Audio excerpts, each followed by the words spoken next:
प्यारे दोस्तों, बहुत बहुत स्वागत है आपका अपने चैनल यूजीसी नेट साहित्य दर्पण में। तो जैसा कि आपको पता है कि इस चैनल के माध्यम से maintain net JRF set TGT PG की तैयारी करते हैं। फ्रेंड्स, आज की क्लास जो है वो काव्य शास्त्र पर है, जो कि वन लाइनर प्रश्नोत्तरी है और बहुत बेहतरीन प्रश्न। इसका जो पार्ट 1 है वो ऑब्जेक्टिव टाइप क्वेश्चन है, 50 क्वेश्चन उसमें है। और इसका पार्ट 2 मैंने वन लाइनर लिया है, जिसमें काव्य शास्त्र और पाश्चात्य काव्य शास्त्र दोनों ही हैं। और जहाँ से प्रश्न बने हैं वो चलिए वन लाइनर मैं आपको बताती चली जाती हूँ। वीडियो को बड़े ध्यान से देखिएगा और वीडियो पसंद आए तो लाइक शेयर जरूर करें, कमेंट करके अवश्य बताएं। तो यहाँ पर हमारा पहला है जो प्रश्न में पूछा गया है, पीवाईक्यू ही है कि वास्तविक काव्य लक्षण का प्रारंभ किस आचार्य से होता है, जिन्होंने शब्द और अर्थ के सहभाव शब्दार्थों सहित काव्यम को काव्य की संज्ञा दी है, तो भामसी। अगला है कि शब्द अर्थ संगम सहित भरे चमत्कृत भाय जग अद्भुत में अद्भुत ही सुखदा काव्य बनाए, किस पंक्ति है ग्वाल कवि की रचकानंद से। अगला है प्रतिभा के दो भेद हैं, सहजा और उत्पद्या, किसने कहा है, तो रुद्रट ने, है ना। इंपॉर्टेंट है, सभी बहुत इंपॉर्टेंट है और ये प्रश्न पूछे गए हैं, पीवाईक्यू भी है। अगला है कि प्रतिभा को काव्य निर्माण का एकमात्र हेतु मानने के कारण किस आचार्य को प्रतिभावादी कहा जाता है, तो पंडित जगन्नाथ को। नेक्स्ट आता है कि प्रतिभा के दो भेद, कार्यत्री प्रतिभा और भाव्यत्री प्रतिभा किस आचार्य ने किए हैं, तो राजशेखर ने। ठीक है, ये भी प्रश्न 2 बार पूछा जा चुका है। अगला प्रश्न आता है, अच्छा यहाँ मैंने ज़्यादातर प्रश्न उन्हीं को संग्रह किए हैं जहाँ से प्रश्न बने हुए हैं, और कुछ डीप प्रश्न हैं जहाँ से बनने की संभावना है, तो ध्यान से क्लास को देखिएगा। भावयत्री प्रतिभा किस में होती है, तो सहृदय में। भारतीय काव्य शास्त्र में भावक से क्या अभिप्राय है, तो सहृदय या आलोचक से। अगला है कि शरीरम तावदृष्टार्थ व्यवच्छिन्ना पदावली कथन किसका है, तो दंडित का है। रीति सिद्धांत की उपलब्धि है शैली तत्वों को महत्व देना। अगला है कि वामन के अनुसार गुण और रीति का संबंध है अभेद से। आचार्य कुंतक के अनुसार वक्रोक्ति के कितने भेद हैं, तो 6 भेद किए गए हैं। नेक्स्ट देखते हैं कि वक्रोक्ति सिद्धांत की महत्वपूर्ण उपलब्धि है कलावाद की प्रतिष्ठा। अगला है कि कवह कर्म काव्यम, कवि का कर्म ही काव्य है, कथन किसका है, तो ये कुंतक का है। अगला आता है कि औचित्य विचार चर्चा ग्रंथ किस आचार्य का है, आचार्य क्षेमेंद्र का। क्षेमेंद्र के अनुसार औचित्य के प्रधान भेद कितने हैं, 27 भेद माने गए हैं। नेक्स्ट देखते हैं कि क्षेमेंद्र ने रस का प्राण किसे माना है, तो औचित्य को। नेक्स्ट आता है कि ध्वन्यालोक की टीका ध्वन्यालोक लोचन किसने लिखी, अभिनव गुप्त ने। ठीक है, जितने यहाँ पर 100, मैं बता दूं कि आपकी भारतीय काव्य शास्त्र से 100 प्रश्न हैं और वहीं पर पाश्चात्य काव्य शास्त्र से आपके 50 हैं। तो आज आपको 150 प्रश्नों से अभी मैं रूबरू कराऊंगी, जो कि बहुत ही इंपॉर्टेंट है आपके यूजीसी नेट के एग्जाम के अकॉर्डिंग। नेक्स्ट आता है कि ध्वनि सिद्धांत का प्रादुर्भाव व्याकरण के स्फोट सिद्धांत से हुआ है। व्याकरण के वाक्वाणी के कितने प्रकार माने गए हैं, तो 4 प्रकार। ठीक है, परा पश्यंती मध्यम बैखरी। अगला है आनंदवर्धन का समय है नवी शती का मध्य। आनंदवर्धन ने व्यंग्यार्थ के तारतम्य के आधार पर काव्य के कितने भेद किए हैं, तो 3 भेद किए हैं, ध्वनि, गुणीभूत व्यंग और चित्र। नेक्स्ट आता है कि आनंदवर्धन ने ध्वनि के कितने प्रकार माने हैं, तो 3 ही, वस्तु ध्वनि, अलंकार ध्वनि, रस ध्वनि। अगला है कि आनंदवर्धन के अनुसार रीति के 4 नियामक हैं, वक्रोक्तिचित्य, वाच्योचित्य, विषयोचित्य और रसोचित्य। अगला है कि अभिनव गुप्त ने ध्वनि के कितने भेद किए हैं, तो 35 भेद। नेक्स्ट देखते हैं कि पंडित जगन्नाथ काव्य के कितने भेद किए हैं, 4 भेद, उत्तमोत्तम, उत्तम, मध्यम, अधम।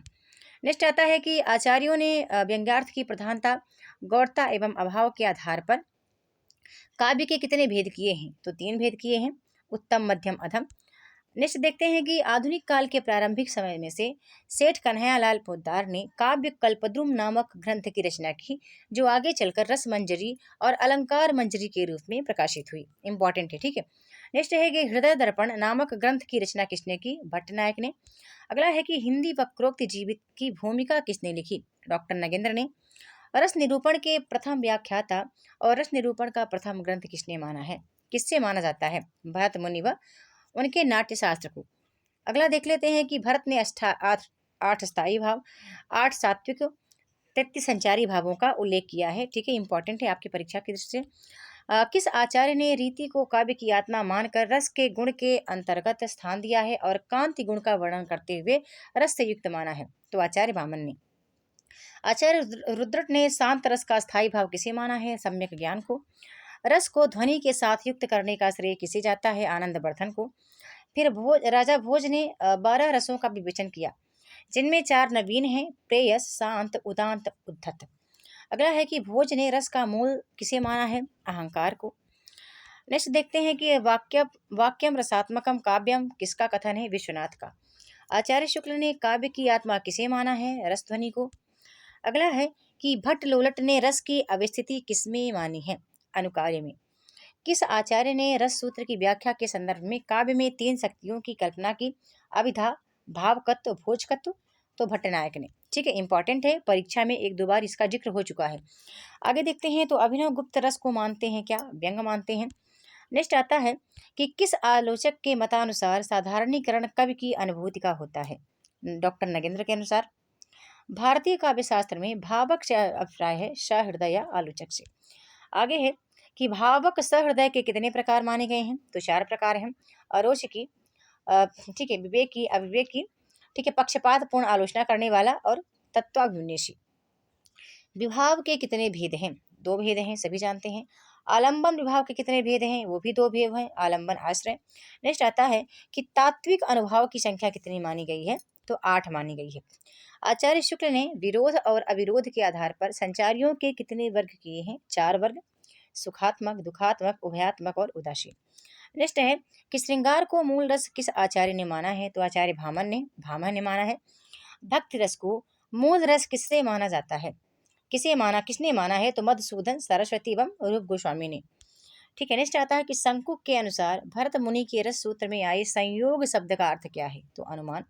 रस सिद्धांत के संबंध में तन्मयतावाद के प्रतिष्ठापक हैं अभिनव भरत। नेक्स्ट आता है कि एक के बाद अनेक भावों का उदय होता है तो उसे क्या कहते हैं? तो भाव सबलता। अभिहित्या और अपस्मार क्या है? संचारी भाव का एक प्रकार है। संचारी भाव 33 माने गए हैं, इनको जरूर देखिएगा। किस आलोचक के मतानुसार साधारणीकरण कवि भावना का होता है? ठीक है, डॉक्टर नगेंद्र का।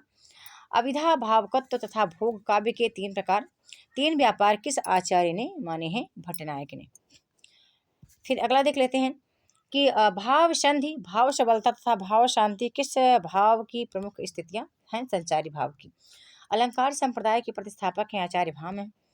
भरत मुनि ने कितने अलंकारों का उल्लेख किया है? 4 अलंकारों का। उपमा, रूपक, दीपक और यमक। ठीक है, इंपॉर्टेंट है, एग्जाम में कई बार रिपीट हो चुके हैं। अलंकार रत्नाकर नामक ग्रंथ के रचयिता कौन है? तो शोभा कार्तमित्र हैं। दंडी ने गुणों की संख्या कितनी मानी है? तो 10 मानी है। आचार्य भोज के अनुसार गुणों की संख्या 24 मानी गई है। वामन के अनुसार गुणों की संख्या 20 मानी गई है। नेक्स्ट है कि मम्मट, भामह तथा आनंद वर्धन ने गुणों के भेद माने हैं 3। गुणों के प्रमुख भेद 3 हैं, माधुर्य, प्रसाद और ओज गुण। ये सर्वसम्मति के आधार पर लिए गए हैं।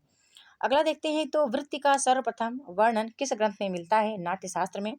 भारतीय काव्य शास्त्र में कितनी काव्य वृत्तियां मानी गई हैं? ठीक है, मानी गई हैं, यहाँ पे थोड़ा टाइप मिस्टेक है। तो 3 मानी गई हैं, पुरुष, कोमल और उपनागरी। नेक्स्ट आता है कि सर्वदोष, प्रथम सर्वदोष की परिभाषा किस आचार्य ने प्रस्तुत की? तो वामन ने। दंडी में कितने काव्य दोषों का वर्णन किया गया है? दंडी ने कितने काव्य दोषों का वर्णन किया है? 10। वामन ने कितने काव्य दोषों का वर्णन किया है? तो 20। विश्वनाथ ने कितने काव्य दोषों का वर्णन किया है? तो 70। अगला देख लेते हैं कि काव्य दोषों का सर्वप्रथम निरूपण किस ग्रंथ में मिलता है? तो भरतकृत नाट्यशास्त्र में। नेक्स्ट है कि 10 के स्थान पर 3 गुणों काव्य गुणों की स्वीकृति प्रथम किस आचार्य ने मानी है? तो भामह ने। इंपॉर्टेंट है, ठीक है, परीक्षा की दृष्टि सभी जितने तथ्य हैं यहाँ पर प्रश्न इंपॉर्टेंट है। प्रयाण नामक नवीन रस की उद्भावना किस आचार्य ने की? तो रुद्रट ने। अगला है कि आलोक का हिंदी भाष्य किसने लिखा? आचार्य विश्वेश्वर ने। भाव प्रकाश नामक ग्रंथ के रचयिता कौन है? तो शारदा तनय है। दंडी ने कितने काव्य हेतु माने हैं? यहाँ 3 काव्य हेतु माने हैं, नैसर्गिक की प्रतिभा, निर्मल शास्त्र ज्ञान और अमंद अभियोग यानी अभ्यास। नेक्स्ट आता है कि रुद्रट और कुंतक ने कितने काव्य हेतु माने हैं? तो 3 माने हैं, शक्ति, व्युत्पत्ति और अभ्यास। ठीक है, यहाँ पर बताना चाहूँगी फ्रेंड्स कि यहाँ पर संस्कृत आचार्यों के चाहे वो प्रतिभा हो, अभ्यास हो या व्युत्पत्ति हो, उनके संस्कृत श्लोक भी पूछे जाते हैं, खासकर प्रतिभा के संबंध में। तो आप उन श्लोकों को जरूर याद रखें। और नेक्स्ट आता है कि व्यंग के तारतम्य के आधार पर काव्य के कितने भेद माने जाते हैं? 3 माने गए हैं, ध्वनि, गुणीभूत, व्यंग्यित। ठीक है, रिपीट प्रश्न है, माफी चाहूंगी। काव्य रूप इंद्रिय गम्यता के आधार पर काव्य के कितने भेद हैं? 2 हैं। दृश्य काव्य, श्रव्य काव्य। दृश्य काव्य रूपक में कितने भेद हैं? 10 भेद हैं। श्रव्य काव्य के कितने भेद हैं? तो 3 भेद हैं, जिसके अंतर्गत आता है गद्य, पद्य और चंपू काव्य। ठीक है, गद्य पद्य में चंपू काव्य, श्रव्य काव्य के 3 भेदों की श्रेणी में आते हैं। नेक्स्ट आता है कि लक्षणा के कुल कितने भेद माने जाते हैं? तो 12 भेद हैं। अगला है किस लक्षणा को अभिधा पुक्षभूता कहा गया है? भूता तो रूढ़ी लक्षणा को किस आचार्य ने लक्षणा के 80 भेदों का उल्लेख किया है? विश्वनाथ ने। मम्मट ने लक्षणा के कितने भेदों का उल्लेख किया है? तो 12। किस काव्य को चित्र काव्य कहा जाता है? तो अधम काव्य को। अगला आता है कि बंध के आधार पर काव्य के कितने भेद हैं? प्रबंध और मुक्तक 2 भेद माने गए हैं। नेक्स्ट आता है कि पूर्वा पर संबंध निरपेक्ष काव्य रचना को कहते हैं मुक्तक काव्य, और वहीं पर पूर्वा पर संबंध निर्वाह सापेक्ष रचना को क्या कहते हैं? तो प्रबंध काव्य कहते हैं। ठीक है, अगला आता है कि संस्कृत में साहित्य के लिए किस शब्द का प्रयोग होता है? तो वाक्य में। नेक्स्ट आता है कि तात्पर्य क्या है? अभिधा, लक्षणा, व्यंजना की तरह चौथे प्रकार की एक नई शब्द शक्ति। ठीक है, इंपॉर्टेंट है। भामह अभाववादी कहलाए हैं क्योंकि उन्होंने काव्य में ध्वनि की सत्ता स्वीकार नहीं की है। नेक्स्ट आता है कि प्रतिभा मात्र को ही काव्य का हेतु आवश्यक सर्वप्रथम किसने माना है? तो हेमचंद्र ने। ठीक है, प्रश्न है कि प्रतिभा मात्र को, ठीक है, किसको? ना तो व्युत्पत्ति को, ना ही अभ्यास को, केवल प्रतिभा मात्र को ही काव्य का हेतु कौन मानते हैं? तो हेमचंद्र है। गुणीभूत व्यंग के कितने भेद होते हैं? 8 भेद होते हैं। अगला आता है कि वाच्यता असह का अन्य नाम है रसध्वनि। ठीक है, अगला है कि भरत ने हास्य रस के कितने भेद माने हैं? 6 भेद माने हैं। कुंतक ने वक्रोक्ति के भेद व उपभेद माने हैं कितने? तो 6 भेद और 41 उपभेद हैं। ठीक है, यहाँ पर हो गया भारतीय काव्य शास्त्र के इंपॉर्टेंट। अब हम देखते हैं पाश्चात्य काव्य शास्त्र, जहाँ से प्रश्न बने हुए हैं कई बार। प्लेटो का समय काल आपको याद रखना है, कई बार एग्जाम में रिपीट हो चुका है। ठीक है, एक क्रम लगाने के लिए आता है, तो देख लीजिएगा 427 से 347 ईसा पूर्व। ठीक है, प्लेटो का जन्म समय कहाँ हुआ था? एथेंस में। ठीक है, प्लेटो का मूल नाम क्या था? तो अरिस्तोक्लेस। ठीक है, इंपॉर्टेंट है, जितना यहाँ पर आपको परीक्षा की दृष्टि से अभी रिसेंटली आपको पढ़ लेना चाहिए, उसका जिक्र मैंने यहाँ आज की वीडियो में किया है। प्लेटो, अंग्रेजी नाम अफलातून, फिर अरबी नाम प्लातोन, गुरु द्वारा प्रदत्त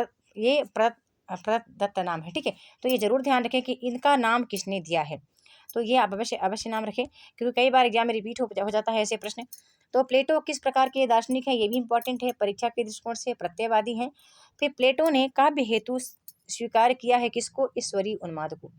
अगला आता है कि प्लेटो ने अपने किस ग्रंथ में काव्य सर्जन प्रक्रिया या काव्य हेतु की चर्चा की है? तो इयोन नामक ग्रंथ में।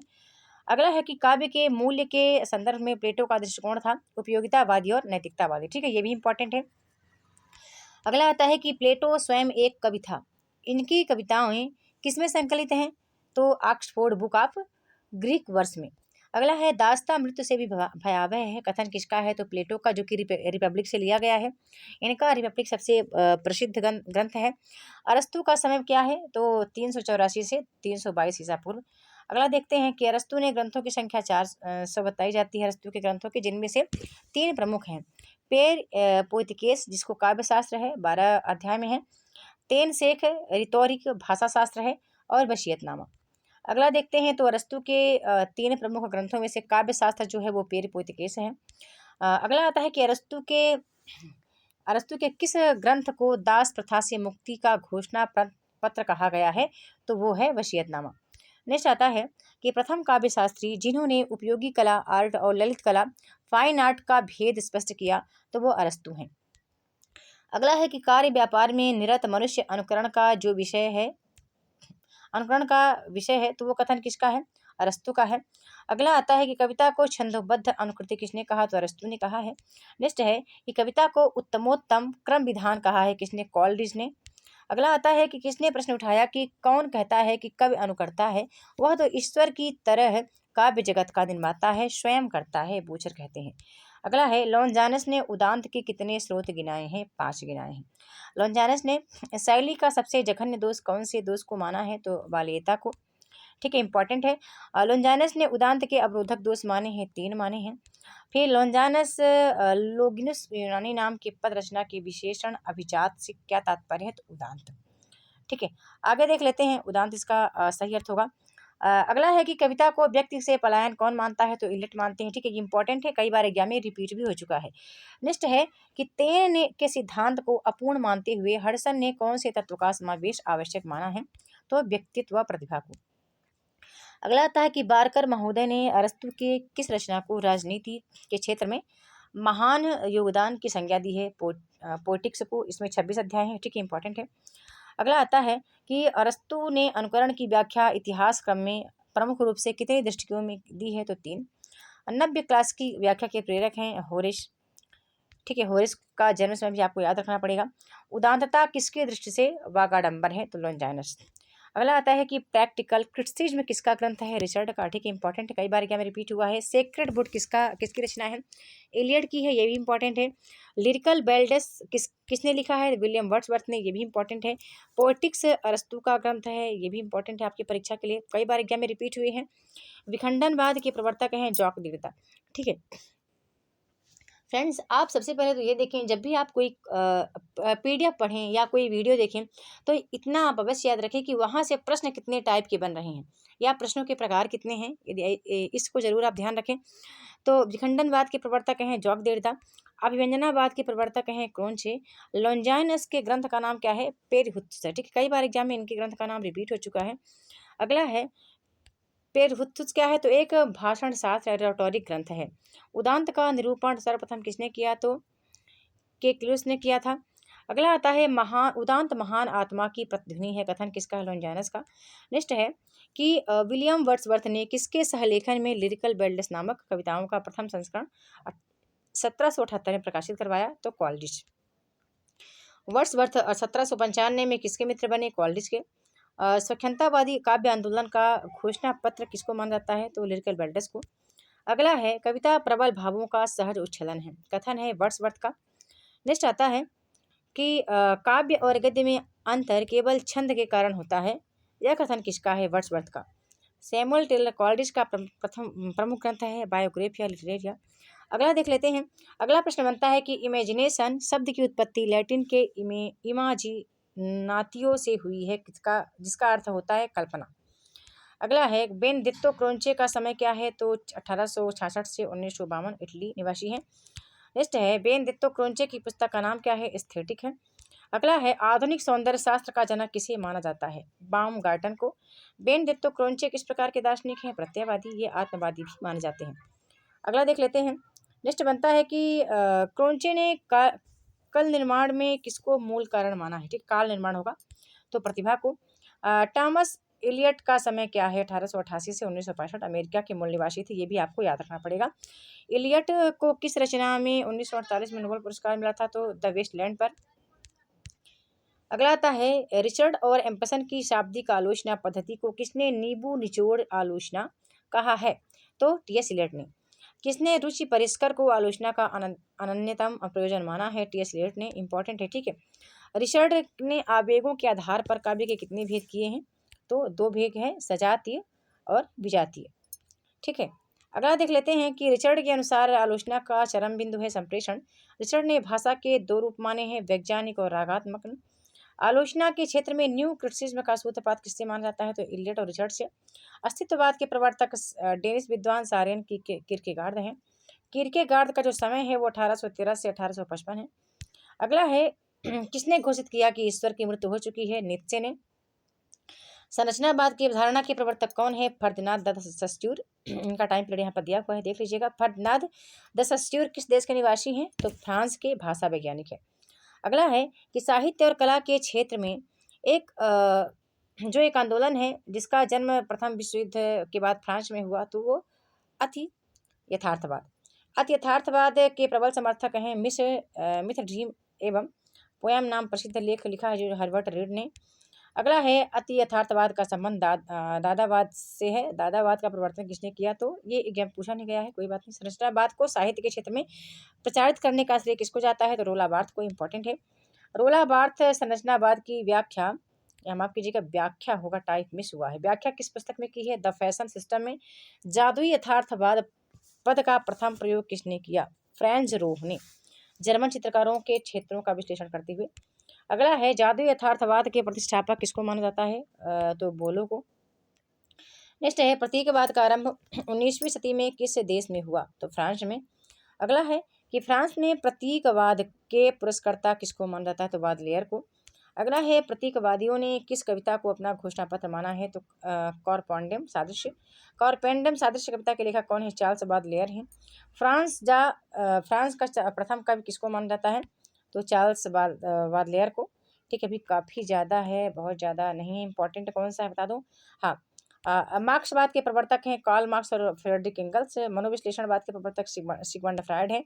और सिगमंड फ्रायड मनोविश्लेषणवाद का साहित्य में प्रथम आलोचनात्मक प्रयोग किसने किया? तो जेम्स ने, शेक्सपियर के हेलमेट आलोचना में। और रूपवाद का सूत्रपात कब हुआ है? 1919 में। किसने किया था? तो विक्टर श्लोकबख्शी ने। और प्लेटो का इयोन नामक ग्रंथ संबंधित है नाट्यशास्त्र। तो ये आज के इम्पोर्टेंट कुछ तथ्य थे काव्य शास्त्र के पार्ट 2 से। काव्य शास्त्र का जो पार्ट 1 है वो ऑब्जेक्टिव टाइप क्वेश्चन है, तो उसका मैं अभी क्लास में हमारे कल उसका हो जाएगा क्या, मॉक टेस्ट हो जाएगा। ठीक है, तो क्लास आपको कैसी लगी लाइक और कमेंट के माध्यम से अवश्य बताएं। वीडियो के साथ बने रहने के लिए बहुत बहुत धन्यवाद।